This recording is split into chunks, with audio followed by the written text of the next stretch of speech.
My name is Mike Hallahan. I was an Aviation Metal Smith third class in the United States Navy from 1957 to 1960. I'm the youngest of 7, and I have 6 brothers, and everybody was in the military. My dad was in the Army, my 3 older brothers, 1 Army, 1 Air Force, and 1 Navy. Basic training was kind of like root canal. Once you got to boot camp, it was not just the order. You had to snap to fast, make sure that you did what you were told to do, because if you didn't do it, there'd be somebody screaming at you. I ended up being stationed in Lakehurst, New Jersey. That was the squadron. I was in Helicopter Utility Squadron 2. Primary function of that squadron was for what we call fleet service. For instance, we came on board the Intrepid. Our job was to sea air rescue, amongst many other things. And what we did, we trained to pick pilots up out of the water, because he's the most expensive thing that we have on here. The plane, forget the plane. You got to go after the pilot if you can and rescue him. The Intrepid was a CVA, which is it's a heavy attack carrier. And we would operate with the Roosevelt or the Saratoga or the Forrestal, one of those ships. So our mission basically was up and down the Mediterranean Sea, from as far as Turkey to Gibraltar, to Africa, to Europe, Spain, France, Italy, those areas.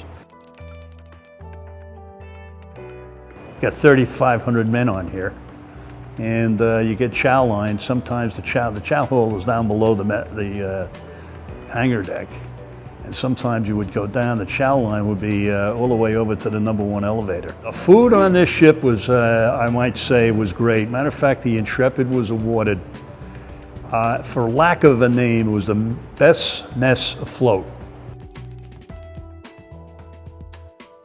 The lifeblood of any fellow in the service, no matter what service it is, making sure you keep contact with home.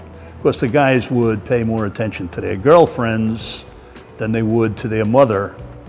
And if mom didn't get her letter, usually a letter went to the captain of the ship. The Russians were operating all through the Mediterranean, actually, with their submarines. And so it was, that was probably the biggest fear we had. We had a launch. It was launched off the port catapult, and he had a flame out. In other words, the engine shut down. About maybe a mile or so after launch. Maybe it was a little further than that. I would say maybe 2 or 3 miles. We got there, it was too late. He was gone.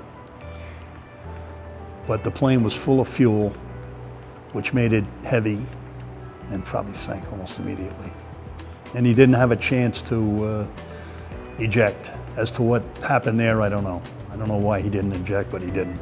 But that was, I got a little choke on that one, because he was, you don't want to lose pilots. And usually we used to lose maybe 2 or 3 on a deployment.